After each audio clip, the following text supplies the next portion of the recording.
So ever since the pandemic hit and we stopped watching movies in theaters for a couple years, people have argued that the film industry never really recovered. There have been hits at the box office, sure, some being genuinely good, but out of desperation to start earning money again and remind people what they once loved, movie studios have been plaguing the cinematic landscape with slop. My definition of slop in this case is movies that don't have meaning. Mostly films that are leaning on big IPs in the hopes that it will make them money, but then forget to add any creative soul into the process, so the films just feel empty. 2022 was when this trend first started to emerge. I mean, you had movies like Thor: Love and Thunder making it into the top 10 movies of the year with nearly $800 million, and the movie is just entirely empty. Other than the fact that it's a Marvel movie with recognizable characters and properties, it doesn't have anything else to it. Then the following year we had Transformers: Rise of the Beasts, Aquaman 2, Ant-Man 3, The Little Mermaid live action, the Mario movie, and for the most part, these films read less like movies and more like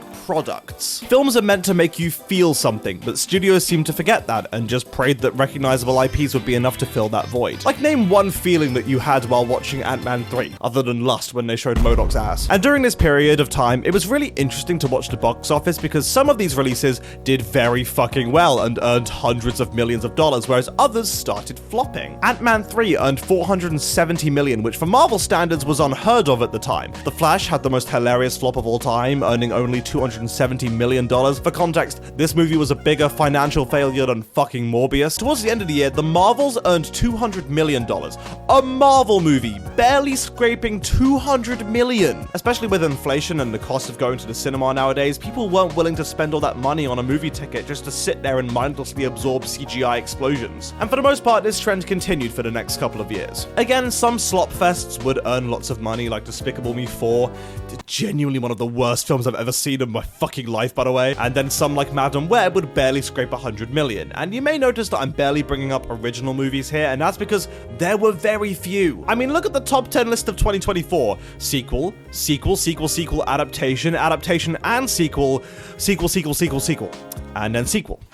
And then sequel, and another sequel. There was the odd original movie that some people clamored behind, but those ones weren't getting nearly as much attention. But recently, in the year of our Lord 2026, I have noticed a shift. Something in general audiences' brains seem to have snapped, and looking at the most successful movies of the year, one thing is clear.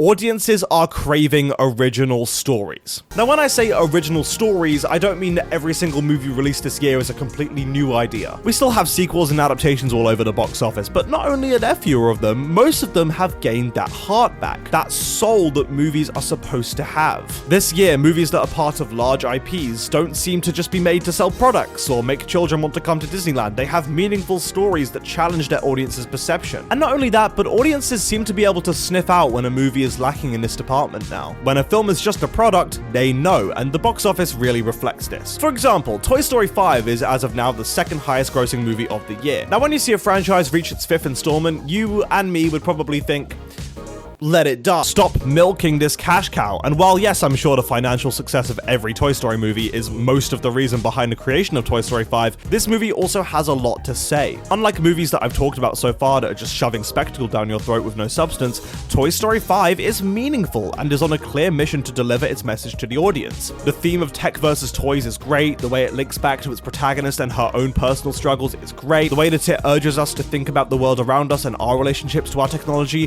how it could affect future generations. This movie is thought-provoking, which is what every movie should be. I know that the bar's through the floor right now, but still. And it doesn't diminish itself simply because it's a kid's movie. It's not supposed to be deep. The creators of the original Toy Story movie said way back when that they didn't make the movie for kids. They made a movie that interested them and then made it marketable for children later. And movies for children sometimes have more substance and meaning and depth to them than the movies made for adults. I mean, look at WALL-E, Up, Inside Out, Kung Fu Panda, Despicable Me. Not every kids movie has to be mindless slop like the fucking Minecraft movie. Now, a huge shocker for the box office this year was Obsession, a movie that seemingly came out of nowhere, made by a director known only for his comedy sketches on YouTube with a totally unknown cast. And even better yet, a totally new story, a fresh idea, new blood in the movie industry, and you know what?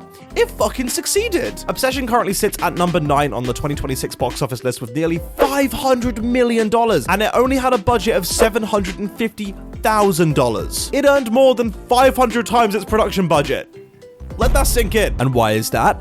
because Gen Z are craving new ideas. This movie was spread like wildfire because we live in a time where, with social media, anyone can say anything to everyone all the time. Which mostly is a formula for disaster, but in this case it worked. Our generation is so desperate to find something new and groundbreaking that when we do, the news spreads like wildfire. And you know what's even better? This was a horror film. Horror films don't usually go this viral with a few exceptions, but in the case of Obsession, it kind of broke down genre barriers because people were just excited to see a good movie regardless of the specifics. Another example of this is Backrooms, a movie directed by Kane Parsons who, yes, is 20.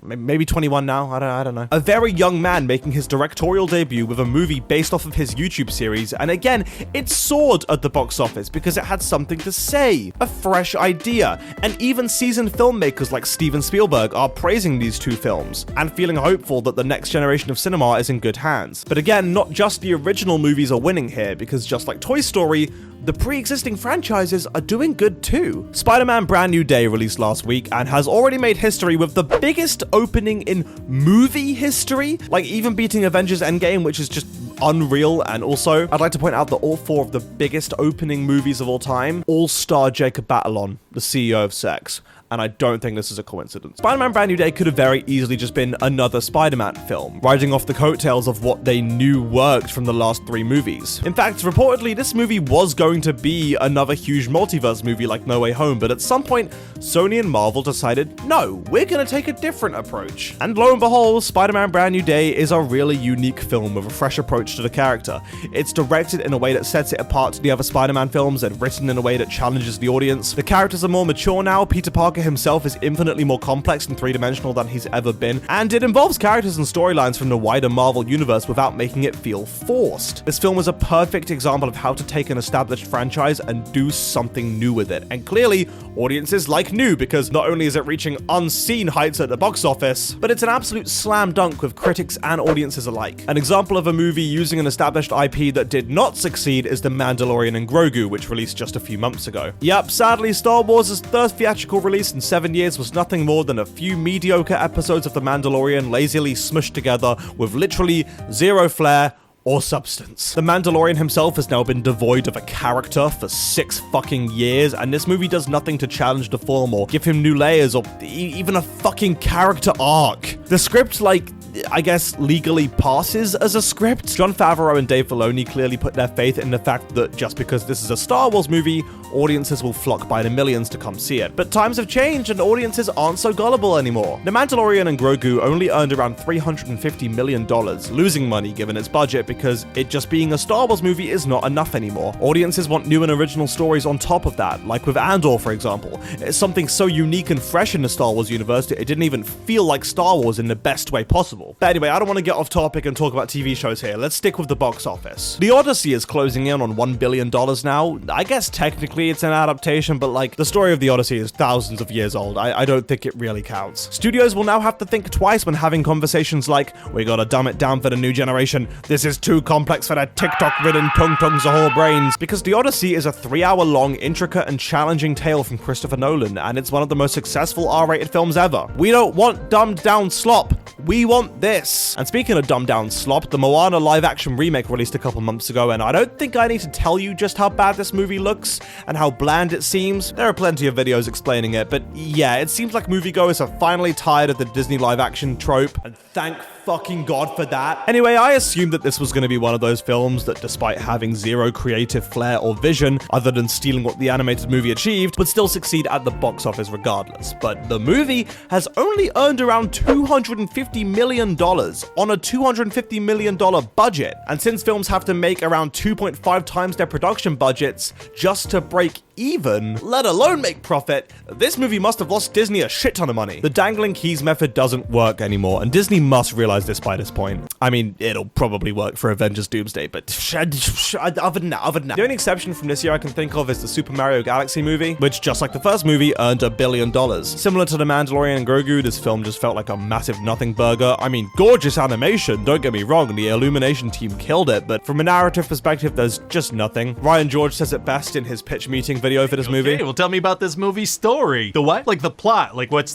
going on in the movie? Oh, you mean like the Easter eggs? No. The references? I got a lot of those. There are a lot of references going on. Well, no, there could be Easter eggs and references in a movie, but a movie still needs a story. Wrong. What? And yet this movie did amazingly well. I think maybe we underestimate just how popular these Nintendo characters are on a worldwide basis, because the international box office for this film is really strong. So why did they get Donald Glover to voice Yoshi if, like, he was just gonna make Yoshi noises?